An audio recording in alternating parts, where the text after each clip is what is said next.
Alright gamers, so today is the day I relent and I try out one of the oldest challenges in all of zombies. I've actually been avoiding this because I never did it in my spare time and I was worried that I wouldn't meet a round up to everyone else's expectations. But I tried it out though, and I haven't played Buried in a while, so let's do this. Now Buried is a bit of a special map because you can actually hit the mystery box without having to ever kill a zombie, because you can just write the Remington on the wall to get an extra 1,000 points, and that means quick restarts because I don't want the war machine or the SMR or some shit, and because I'm not streaming, I don't have to deal with that. I can actually restart my game to get at least one decent gun, because I know that those, guns are fun for the memes and all, but they're not fun if you're actually trying to legitimately go for a high round. Very quickly though, I do have to interrupt and say I would like to thank today's sponsor for this video being Proton Mail. Proton is a free encrypted email service founded by scientists in 2013 who shared a dream of a more secure and private internet. Proton offers end-to-end encryption, which means no one, not even they, can decrypt your emails, and they can't be sent to third parties.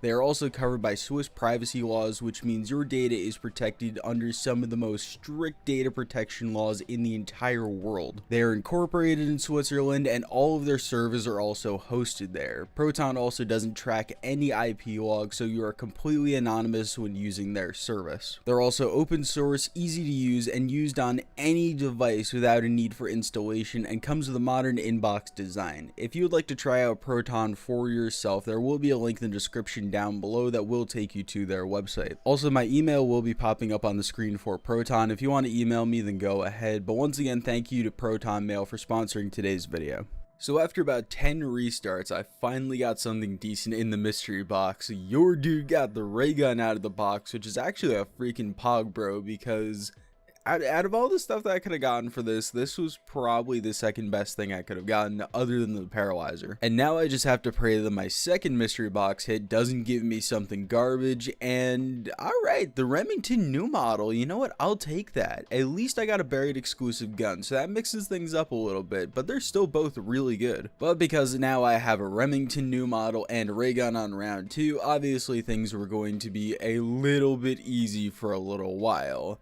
I got Juggernaut on round 5, got double tap and stamina up on round 9 while going through the haunted house while getting Vulture from the witches. On round 11, after hanging out for a while near Pack Punch, I upgraded the Remington new model, and from there we were just big chillin' for quite a while because my guns were still overpowered as the rounds were going on and I didn't really even need to worry. But after about round 15, 16, I decided, you know what, I actually do kind of need somewhere to train up because I can't just shoot one zombie at a time, because neither of my guns really have a ton of ammo in them that I can just afford to do that. So I decided that the front of the saloon would be my best bet because I thought it had a decent amount of area for me to move around in, and it was a decent little training spot for the first while. But also, thank you, Vulture, because for some reason I was dumb and I never got speed coal at any point in this game, so I kept backing myself into corners, and the green gas from Vulture just kept helping me out. Seriously, that stuff is actually a lifesaver. I was never big on Vulture, but this game really showed me the power that it can have, especially if you don't have a paralyzer and you're just using regular weapons. Now, on round 18, I went back through the witch's house to play perk roulette again, and I came back out with the worst perk ever made,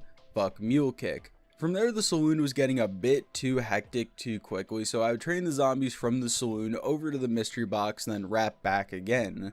And in hindsight, this was a really shitty idea, and I have no clue how it even worked once. Because there are so many different spots that the zombies can jump up from, or spawn from, or just generally fist my asshole. And I also have a recording from this game that's about 15 minutes long right at this part of the game that I played for maybe 30 seconds of it, even though it's 15 minutes long, so I don't know, maybe I'm just lazy as hell. But now we can move all the way up to round 27, where we took our first down because my strategy sucked nuts and the zombies trapped me right in front of the Juggernaut corner, and I just knew that that was going to happen at some point.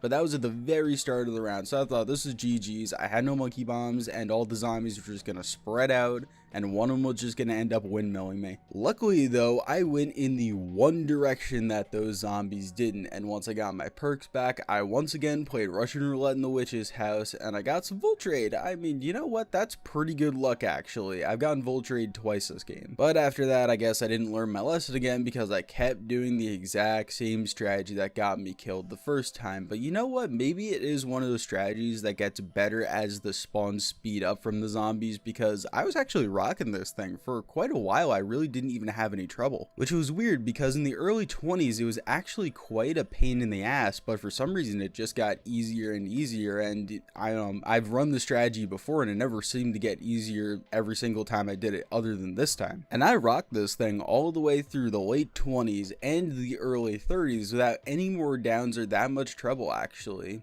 But sadly, on round 36, my arrogance caught up to me and I took 2 more downs, because it really started to sink into me that no, I need a new training spot, because taking 2 downs that quickly, I need to change it up. The Remington new model really wasn't killing zombies anymore. It would take 2 or 3 headshots to kill them with double tap, and the ray gun only has so much ammo that I can really work with here. And I made the executive decision that my next big training area would be the fountain out in the maze, and for the first few minutes it wasn't bad. I mean, it wasn't great, but it wasn't bad either. All I really had to do was avoid zombies coming out of the hedges too quickly and I would be fine. But that's exactly what happened on round 38 though, because that's where my 2 box ends. And I think I did pretty okay considering I was faithful as hell, and considering I didn't use wall buys or the M1911 with mule kick, or I didn't have the paralyzer. I stuck to just those 2 guns. But I guess that's not up for me to decide. I guess that's up for you guys to decide. And now it's time to chill. If we could get 1,000 likes on this video, seriously, I would appreciate that, guys. Thank you so much. And also, if you could please check out Proton Mail, today's sponsor. I would like you to check them out in the link in the description down below. They're free encrypted email service.